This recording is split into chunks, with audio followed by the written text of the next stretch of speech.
Hello students, welcome to chemical science. और आज हमारा जो टॉपिक है वो हमें इलेक्ट्रिक फील्ड के फाइंड आउट करना है due to a thin wire. ठीक है, अब thin wire special thin wire है। ठीक है, तो इस थिन वायर में हमारे पास है कि एक इन्फिनिटली लॉन्ग थिन वायर है और उस इन्फिनिटली थिन वायर की वजह से हमें इलेक्ट्रिक फील्ड फाइंड आउट करना है। उस थिन वायर के परपेंडिकुलर डायरेक्शन में सपोज दैट कोई पॉइंट पी है, वहाँ पर हमें इलेक्ट्रिक फील्ड फाइंड आउट करना है।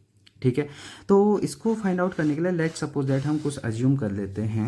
देखते हैं, suppose a thin wire is formed by a large number of small elements. The electric field due to one element. ठीक है, हम क्या करेंगे, electric field due to one element then net electric field is formed by the integration. तो इसका मतलब ये है कि हम क्या करने वाले हैं कि एक छोटा सा एलिमेंट चूज करेंगे इस लाइन चार्ज में, इस लाइन में। ठीक है, और उस छोटे से एलिमेंट की वजह से हम यहाँ पर इलेक्ट्रिक फील्ड फाइंड आउट करेंगे। फिर उन सभी इलेक्ट्रिक फील्ड्स को हम क्या कर देंगे, इंटीग्रेट कर देंगे, then we get net electric field. ठीक है, और इसी प्रोसेस को हमने फॉलो करना है। तो चलिए देखते हैं इसको कैसे हम सॉल्व करेंगे। इसके पीछे की थोड़ा बहुत स्टेटमेंट्स को हम देख लेते हैं। तो स्टेटमेंट क्या कहता है, consider the thin wire of linear charge density lambda. अब आपको पता है लीनियर चार्ज डेंसिटी क्या होती है। लीनियर चार्ज डेंसिटी का मीनिंग है कि चार्ज पर यूनिट लेंथ। ठीक है, तो लीनियर चार्ज डेंसिटी को डिफाइन किया जाता है चार्ज पर यूनिट लेंथ। ठीक है, अगर सपोज दैट हमारे पास डी क्यू चार्ज किसी लेंथ में डिस्ट्रीब्यूट है और वो छोटे से एलिमेंट में डिस्ट्रीब्यूट है, तो हम उसको इस तरीके से लिखेंगे lambda equal to D Q upon D L.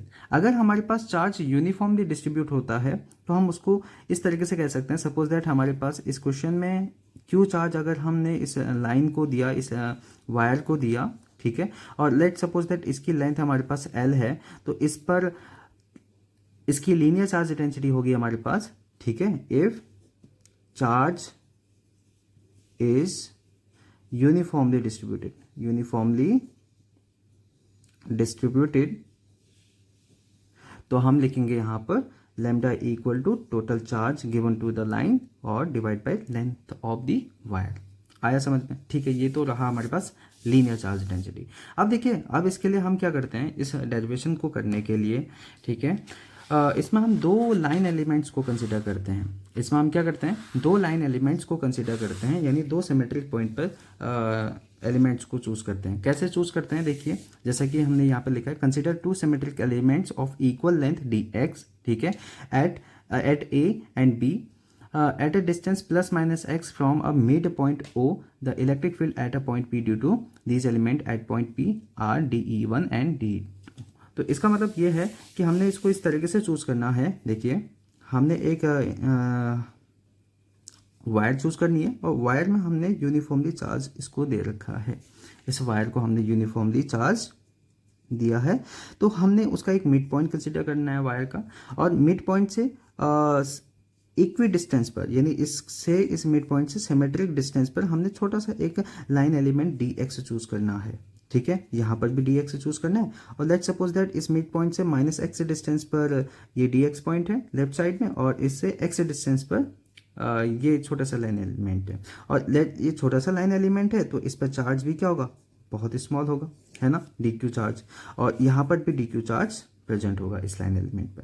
अब हमें क्या फाइंड आउट करना है, इस वायर से वाई डिस्टेंस पर एक पॉइंट P है, वहां पर हमें इलेक्ट्रिक फील्ड फाइंड आउट करना है। लेट सपोज दैट इस पॉइंट को हमने A कंसिडर किया और इसको B कंसिडर किया, और इस A पॉइंट की वजह से इस पॉइंट P पर जो इलेक्ट्रिक फील्ड की डायरेक्शन होगी वो इस डायरेक्शन में होगी।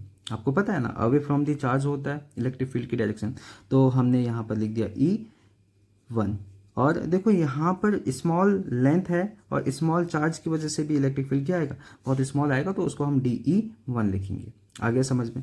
तो वेक्टर नोटेशन में लिख भी सकते हैं और नहीं भी, मैंने मैग्नीट्यूड ले रखा है यहाँ पर। ठीक है, अब सिमिलर वे में हमने यहाँ पर इस लाइन एलिमेंट की वजह से भी इलेक्ट्रिक फील्ड यहाँ पर बताना है, तो हम इससे अवे डायरेक्शन में यहाँ पर इलेक्ट्रिक फील्ड को शो करेंगे। तो छोटा सा लाइन एलिमेंट है और उसमें छोटा सा चार्ज है, तो हम यहाँ पर भी इलेक्ट्रिक फील्ड को क्या लिखेंगे, DE2 लिखेंगे। आ गया समझ में? अब देखिए, इसके बाद हमने इसमें देखते हैं अब इसका मैग्नीट्यूड क्या आता है। आपको पता है electric field due to a point charge कितना रहता है, electric field due to a point charge हमारे पास होता है 1/4 pi epsilon 0 q upon r. ये आर हमारे पास होता है डिस्टेंस फ्रॉम द चार्ज, और चार्ज से पॉइंट जहाँ पर हमें इलेक्ट्रिक फील्ड फाइंड आउट करना होता है, ये हमारे पास चार्ज की लोकेशन है, और चार्ज की लोकेशन से आर डिस्टेंस पर हमें जहाँ पर इलेक्ट्रिक फील्ड फाइंड आउट करना है उसकी डिस्टेंस है। ठीक है, तो ये मैग्नीट्यूड फॉर्मूला है, वेक्टर फॉर्मूला कुछ अलग रहता है, उसको भी हम डिस्कस करेंगे बाद में आने वाले लेक्चर में। ठीक है, तो चलिए देखते हैं मैग्नीट्यूड इसका किस तरीके से लिखेंगे। अब देखिए इन दोनों जो हमारे पास इलेक्ट्रिक फील्ड्स हैं, इनका जो मैग्नीट्यूड आएगा वो magnitude remain same but direction change. तो डायरेक्शन चेंज होने की वजह से इनका जो वेक्टर नोटेशन है, इनकी जो डायरेक्शन है वो अलग अलग है, लेकिन मैग्नीट्यूड दोनों का सेम है। ठीक है, अब देखिए यहाँ पर हम अगर मैग्नीट्यूड का फॉर्मूला देखें, this is DE1 is equal to DE2 equal to 1/4 pi epsilon 0 DQ upon are square equal to 1/4 pi epsilon 0। अब देखिए यहाँ पर हम इस यहाँ पर एक्सप्रेशन जो लिखा है हमने ना DQ, तो DQ को हमने लैम्डा DX कैसे लिखा, तो इसको इस तरीके से लिखा, लेट सपोज दैट इसमें हमारे पास चार्ज DQ है और ये लेंथ DX में डिस्ट्रीब्यूट है, तो हमारे पास हमने अभी पढ़ा था लीनियर चार्ज डेंसिटी, तो लीनियर चार्ज डेंसिटी को हम लैम्डा बोलते हैं, और लैम्डा इक्वल टू हम लिखेंगे DQ/dx। तो यहाँ से हमारे पास DQ के प्लेस पर आ जाएगा लैम्डा DX आ जाएगा। ठीक है, और इसी चीज़ को हमने यहाँ पर लिखना है, और हमने इसको यहाँ पर लिख लिया। अब इसके बाद देखिए दोनों का मैग्नीट्यूड सेम है, और यहाँ से हम इस r डिस्टेंस को कैसे लिखेंगे। लेट सपोज दैट यहाँ पर देखिए ये x डिस्टेंस है, और ये डिस्टेंस है इस लाइन एलिमेंट से इस पॉइंट P के डिस्टेंस। तो हम इस r को क्या लिख सकते हैं, ये एक हमारे पास राइट एंगल ट्रायंगल है, तो हम r को इस तरीके से लिख सकते हैं, r is written as square root of this is x distance, this is y, x square plus y square, और इसी चीज़ को हमने यहाँ पर लिखा है in place of r square. ठीक है, अब हम क्या करने वाले हैं, ये जो हमारे पास डायग्राम था वो इस तरीके से बनेगा। लेट सपोज दैट ये थीटा एंगल फॉर्म करता है इस हॉरिजॉन्टल वायर के साथ। ठीक है, ये जो electric field due to line element. अब हम क्या करेंगे, इन दोनों जो DE1 है और DE2 है, इनको हम रिजॉल्व करेंगे along x axis. Let suppose that ये एक्स एक्सिस है और ये वाई एक्सिस है। ठीक है, हमने रिजॉल्व किया। अब हम क्या देखते हैं, हमें ये दिखता है कि component parallel to the line charge cancel to each other while the perpendicular components add up. अब हमें क्या दिखता है कि जब हमने इन इलेक्ट्रिक फील्ड के कंपोनेंट्स को ब्रेक किया है ना, इसके हॉरिजॉन्टल डायरेक्शन में और ये वर्टिकल डायरेक्शन में, या इसको हॉरिजॉन्टल को हमने एक्स एक्सिस बोला और वर्टिकल को वाई एक्सिस बोला। तो लेट सपोज दैट ये थीटा एंगल फॉर्म करता है, तो यहाँ पर भी थीटा एंगल फॉर्म करेगा, ऑब्वियस बात है। ठीक है, करस्पॉन्डिंग एंगल्स हैं, तो इसका कंपोनेंट हम इस हॉरिजॉन्टल डायरेक्शन में कैसे लिखेंगे, DE2 cos थीटा लिखेंगे। ओके, और ऐसे ही यहाँ पर देखियो यहाँ पर अगर थीटा एंगल फॉर्म करेगा तो यहाँ पर भी थीटा एंगल फॉर्म करेगा, तो हम क्या लिखेंगे, यहाँ पर इस DE1 का फिर से कंपोनेंट लिखेंगे, ये DE2 लिखा था और ये DE1 cos थीटा लिखेंगे। अब देखो दोनों का cos थीटा जो कंपोनेंट्स हैं, और दोनों का अभी हमने देखा था मैग्नीट्यूड भी सेम है, तो दोनों तो इक्वल चीज़ें होंगी। और जब दो चीज़ें हैं, दो इक्वल मैग्नीट्यूड के जो वेक्टर क्वांटिटीज होती हैं, सपोज दैट हमने एक ऑब्जेक्ट को खींच रहे हैं और बराबर फोर्स अप्लाई करेंगे दोनों डायरेक्शन से, तो नेट फोर्स क्या होगा, वो जीरो होगा, क्योंकि ऑब्जेक्ट किसी भी डायरेक्शन में मूव नहीं करेगा। तो सेम चीज़ यहाँ पर भी है कि इसके जो पैरेलल कंपोनेंट्स होते हैं वो कैंसिल कर लेंगे, और जो परपेंडिकुलर कंपोनेंट्स होंगे वो एडअप होंगे। यानी परपेंडिकुलर कंपोनेंट्स कैसे लिखेंगे, DE2 का परपेंडिकुलर कंपोनेंट हम लिखेंगे DE2 साइन ऑफ थीटा लिखेंगे। आया होगा समझ में। अगर आपको ये कंपोनेंट लिखने नहीं आते हैं तो आप इस तरीके से समझ सकते हैं। अगर सपोज दैट हमारे पास यहाँ पर E वेक्टर इस तरीके से थीटा एंगल बना रहा है हॉरिजॉन्टल के साथ, तो हम इसके components E cos of theta लिखेंगे हॉरिजॉन्टल को, वर्टिकल कंपोनेंट को लिखेंगे E ऑफ साइन थीटा। अगर हमारे पास थीटा यहाँ पर गिवन है तो हम उसको कॉस कंपोनेंट लिखेंगे हॉरिजॉन्टल को। अगर सपोज दैट इस तरीके से है, ऐसा भी तो एक पॉसिबल केस बन सकता है ना, क्या बनेगा, अगर वर्टिकल के साथ थीटा एंगल गिवन हो तो इस केस में हम वर्टिकल कंपोनेंट को लिखेंगे। यहाँ पर आप देखिए ये वर्टिकल कंपोनेंट है ना, तो इसको हम लिखेंगे E ऑफ कॉस थीटा, और ये बन जाएगा हमारे पास E ऑफ साइन थीटा बन जाएगा। यानी जिसके साथ थीटा एंगल होगा उसको हम कॉस कंपोनेंट लिखेंगे, और जिसके साथ नहीं होगा उसको हम साइन कंपोनेंट लिखेंगे। ठीक है, इतना समझ में आया होगा सर। अब इसके बाद देखते हैं कि अब हम नेट इलेक्ट्रिक फील्ड किसकी वजह से आएगा, अलोंग वाई एक्सिस आएगा, क्योंकि ये ही हमेशा ध्यान रखना जो नेट इलेक्ट्रिक फील्ड होता है वो सिमेट्रिक डायरेक्शन में ही होता है, ठीक है।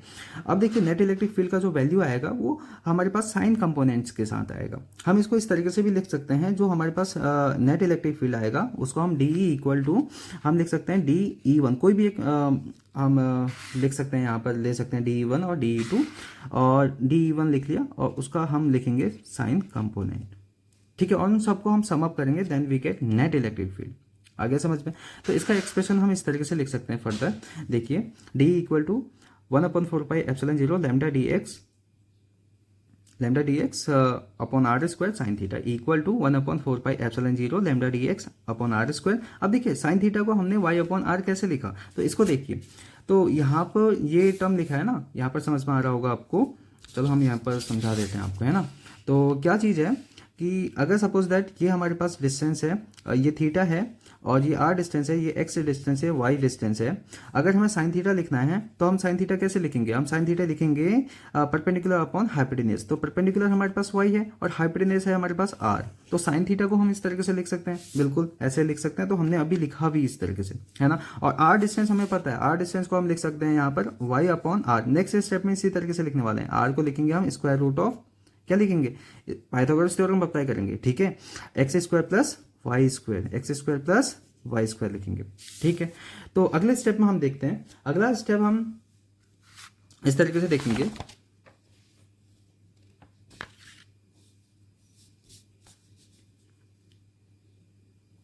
हाँ, अगले स्टेप में हम क्या करने वाले हैं, हमारे पास आया D equal to 1/4πε0 lambda Y D X upon R cube. अब देखो हम क्या करने वाले हैं, 1/4πε0 एज इट इज है, लैम्डा वाई डी एक्स ये सब कुछ है। हम इस आर की वैल्यू रखने वाले हैं, जैसा कि हमने यहाँ पर रखा। देखिए इस आर की वैल्यू को हमने क्या रख दिया, x square root of x square plus y square. अब इसके बाद देखो ये हमारा एक्सप्रेशन क्या आ जाएगा, देखो क्यूब आ गया ना, तो क्यूब आ गया तो x square plus y square whole 3/2 आ जाएगा। अब हम क्या करने वाले हैं, इस पूरे इलेक्ट्रिक फील्ड के एक्सप्रेशन को हम इंटीग्रेट करने वाले हैं, ठीक है, between limits plus infinity to minus infinity. देखिए कैसे करते हैं। अब लेट्स सपोज दैट हमने जो भी कांस्टेंट है उसको हम इंटीग्रेशन से बाहर ले लेंगे, जो भी वेरिएबल है उसको हम इंटीग्रेशन के अंदर लेंगे। तो हमारे पास एक्सप्रेशन इस तरीके से दिखेगा, minus infinity to plus infinity d x over x square plus y square power 3/2। अब देखिए ये एक प्रॉब्लम, इंटीग्रेशन की प्रॉब्लम है, एक मैथमेटिकल प्रॉब्लम है। अब इसको कैसे हम रिजॉल्व करेंगे, इसको समझते हैं, ठीक है। तो इसको सॉल्व करने के लिए देखो आपको क्या करना पड़ेगा, आपको इन प्लेस ऑफ एक्स क्या पुट करना पड़ेगा, आपको एक्स को पुट करना पड़ेगा y of tan theta put करना पड़ेगा। अब जैसे इसको डिफ्रेंशिएट करेंगे तो क्या आएगा बताइए, क्योंकि यहाँ पर वेरिएबल अब हम चेंज करने वाले हैं, ठीक है। तो यहाँ पर अगर हम इसको डिफ्रेंशिएट करेंगे तो हमारे पास आएगा, इसको हम डिफ्रेंशिएट करेंगे, सॉरी, ठीक है। तो डिफ्रेंशिएट करने पर y कांस्टेंट है, tan ऑफ थीटा को हम डिफ्रेंशिएट करेंगे तो tan ऑफ थीटा का डिफ्रेंशिएशन होता है sec स्क्वायर थीटा, और फिर हम फिर से d ऑफ थीटा लिखने वाले हैं। तो हमारे पास देखो लिमिट था प्लस इन्फिनिटी से माइनस इन्फिनिटी के बीच में, अब लिमिट को भी चेंज करना होगा। ये तो बेसिक हमारे पास इंटीग्रेशन की प्रॉब्लम होती है, कैसे उसको सॉल्व किया जाता है, ठीक है। लेट्स सपोज दैट अगर हमने x की वैल्यू को, अगर x की वैल्यू को हमने इन्फिनिटी की ओर अप्रोच किया तो हमारे पास थीटा की वैल्यू कहाँ की ओर अप्रोच करेगी, थीटा की वैल्यू अप्रोच करेगी कहाँ की ओर, π/2 की ओर। तो आपको पता है ना tan ऑफ थीटा की वैल्यू, tan ऑफ 90 की वैल्यू क्या होती है, दिस इज इन्फिनिटी, है ना। तो हम यहाँ से ये आइडिया लगा सकते हैं कि हमारे पास जो थीटा है वो कहाँ की ओर अप्रोच करेगा, 90 की ओर अप्रोच करेगा, ठीक है। जब x की वैल्यू, यानी हम इस तरीके से लिख सकते हैं, देखो tan of theta equal to x upon y. अगर x की वैल्यू इन्फिनिटी की ओर मूव करेगी तो हमारे पास tan ऑफ थीटा किसकी ओर, tan ऑफ थीटा की वैल्यू क्या आ जाएगा, इन्फिनिटी आ जाएगा। तो थीटा की वैल्यू इन्फिनिटी कब होती है, कहाँ पर होती है, जब हमारे पास थीटा 90 होता है। आ गया समझ में। अब देखो इसको सॉल्व करने के बाद हमारे पास जब थीटा अप्रोच करेगा, जब x अप्रोच करेगा माइनस इन्फिनिटी की ओर, तब हमारे पास जो थीटा है वो अप्रोच करेगा -π/2 की ओर, ठीक है। तो यहाँ से हम लिख सकते हैं क्या, जो लिमिट आ जाएगा हमारे पास, लिमिट को हम, चलो मैं इस इंटीग्रेशन को ही सॉल्व कर रहा हूँ, तो दिस इज -π/2 टू प्लस π/2, और ये आ जाएगा हमारे पास, हमने क्या लिखा था, हमने लिखा था इस dx, और इस dx को हम लिखने वाले हैं क्या, देखो इस एक्सप्रेशन को देखिए, तभी यहीं पे समझते हैं। तो इस डी एक्स को हमने इसके प्लेस पर रख दिया, y sec square theta d theta लिख दिया डिवाइड बाई, अब हम क्या करने वाले हैं, इस एक्स के प्लेस पर हमने क्या सब्स्टिट्यूट किया था, y of tan theta substitute किया था और इसको हमने रख दिया, तो y square tan square theta हमारे पास आ जाएगा और y square as it is रहेगा। अब दोनों से हमने वाई स्क्वायर को कॉमन लिया तो हमारे पास बच जाएगा 1 प्लस टेन स्क्वायर थीटा। तो आपको पता होना चाहिए एक चीज़ और, कि जो हमारे पास यहाँ पर फॉर्मूला लिख देते हैं, तो 1 plus tan square theta is equal to होता है सेक स्क्वायर थीटा। ये बेसिक क्लास 10th लेवल का आइडेंटिटी है, इसको हम यूज़ करते हैं, ठीक है। अब देखो इसको हम यहीं पर सॉल्व करते हैं, कैसे सॉल्व होगा, y sec square theta D of theta divide by y square tan square theta plus y square divide by 3/2, ठीक है। इस इंटीग्रेशन को सॉल्व करते हैं, बाकी हम वहाँ पर देख लेंगे, ठीक है, ये इंपॉर्टेंट है। तो जैसे हमने यहाँ पर देखा तो y sec square theta d theta, और हमने यहाँ से वाई स्क्वायर कॉमन लिया, तो वाई स्क्वायर कॉमन लिया उसकी पावर 3/2 लिख लेंगे क्योंकि उसकी पावर 3/2 है, ओके। अब यहाँ से अगर जैसे हमने ब्रैकेट इसके बाहर आए तो हमारे पास बचा ten square theta plus 1, okay, power 3/2, ये इंटीग्रेशन आएगा -π/2 प्लस π/2। अब देखिए 1 प्लस टेन स्क्वायर थीटा होता है हमारे पास सेक स्क्वायर थीटा, तो इसको लिखेंगे, देखिए सेक स्क्वायर थीटा और पावर हो जाएगा हमारे पास 3/2, और यहाँ पर है हमारे पास देखो 2 से 2 कैंसिल, तो वाई क्यूब बन जाएगा और यहाँ पर बचेगा y sec square theta D of theta, और इंटीग्रेशन -π/2 प्लस π/2, ठीक है। फर्दर इसको सॉल्व करेंगे, क्या आएगा बताइए, इसको देखो यहाँ से y एक कैंसिल आउट हो जाएगा, तो यहाँ पर हमारे पास यहाँ पर y क्यूब बचेगा, ओके, तो y क्यूब बचेगा तो यहाँ पर y स्क्वायर बच जाएगा, एक y कैंसिल आउट हो जाएगा।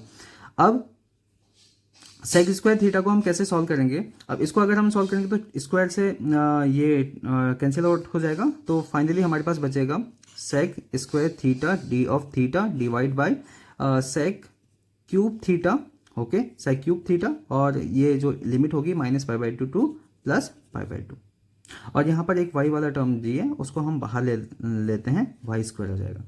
तो ये इंटीग्रेशन सॉल्व करने के बाद आएगा 1/y स्क्वायर, और इसको कट करेंगे तो हमारे पास आ जाएगा 1/sec थीटा, हमारे पास आएगा 1/y square integration 1/sec of theta D of theta आ जाएगा, और लिमिट है इसकी -π/2 टू प्लस π/2, ठीक है। अब देखो इसको सॉल्व करने पर हमारे पास आएगा this is 1/sec theta is cos of theta D of theta, और लिमिट आ जाएगी हमारे पास -π/2 प्लस π/2, ठीक है। तो कॉस थीटा का जो इंटीग्रेशन होता है वो हमारे पास साइन थीटा होता है, साइन थीटा लिखा, और इसकी लिमिट हम यहाँ पर सब्स्टिट्यूट करेंगे -π/2 टू प्लस π/2, ठीक है, और बाकी चीज़ें एज इट इज़ हम यहाँ पर वाई स्क्वायर जो भी कुछ है, तो इसको सॉल्व करने के बाद हमारे पास आएगा 1/y स्क्वायर, और साइन ऑफ थीटा को वैल्यू रखेंगे यहाँ पर, तो साइन ऑफ π/2 रखेंगे, ठीक है, और फिर यहाँ पर रखेंगे माइनस साइन ऑफ -π/2, फिर रखेंगे साइन ऑफ -π/2, तो साइन ऑफ माइनस थीटा होता है हमारे पास माइनस साइन थीटा, तो ये बन जाएगा minus minus plus sign of 90, तो साइन ऑफ 90 π/2 बन जाएगा हमारे पास, और इसको भी हम साइन ऑफ π/2 लिखेंगे, ओके, ये हमारे पास ये बन जाएगा 1/y स्क्वायर। तो साइन 90 की वैल्यू 1, साइन 90 की वैल्यू 1, तो हमारे पास आ जाएगा 1 + 1 2, तो हमारे पास फाइनली जो इसका इंटीग्रेशन आ जाएगा दिस इज 2/y स्क्वायर। तो आपको यहाँ पर दिखा होगा, तो इस सबको सॉल्व करने के बाद जो हमारे पास आएगा वो आएगा हमारे पास 2/y स्क्वायर। अब जैसे 2/y स्क्वायर यहाँ पर आया, तो इससे पहले हमारे पास था क्या, इसको देख लेते हैं यहाँ पर, इससे पहले एक्सप्रेशन आया था हमारे पास 1/4πε0 जो कि यहाँ पर है, और लैम्डा y, और इससे पहले इस इंटीग्रेशन को सॉल्व करने के बाद हमारे पास आया this is 2/y square, 2/y square, ये हमारे पास इलेक्ट्रिक फील्ड का एक्सप्रेशन था। अब इसमें से जो चीज़ें कैंसिल होंगी उसको कैंसिल कर लेंगे, ये हमारे पास एक कैंसिल आउट हो जाएगा, ठीक है। तो फाइनली वी हैव 1/4πε0 2 λ/y, तो ये था हमारे पास नेट इलेक्ट्रिक फील्ड का एक्सप्रेशन जो कि हमने यहाँ पर लिखा है, हम आपको दिखा देते हैं लिखा हुआ, ठीक है। तो ये था हमारे पास फाइनल एक्सप्रेशन, आप लिख सकते हैं, आप नोट डाउन कर सकते हैं एक सिस्टमेटिक वे में। तो इस लेक्चर में हमने डिस्कस किया था विदाउट यूजिंग गॉस लॉ एक थिन वायर के कारण इलेक्ट्रिक फील्ड का एक्सप्रेशन, और बाद में हम गॉस लॉ की हेल्प से भी इस एक्सप्रेशन को फाइंड आउट करेंगे जिसमें हम सेम एक्सप्रेशन फाइंड आउट करेंगे, ठीक है, E equal to 1/4 pi epsilon 0 2 lambda upon Y.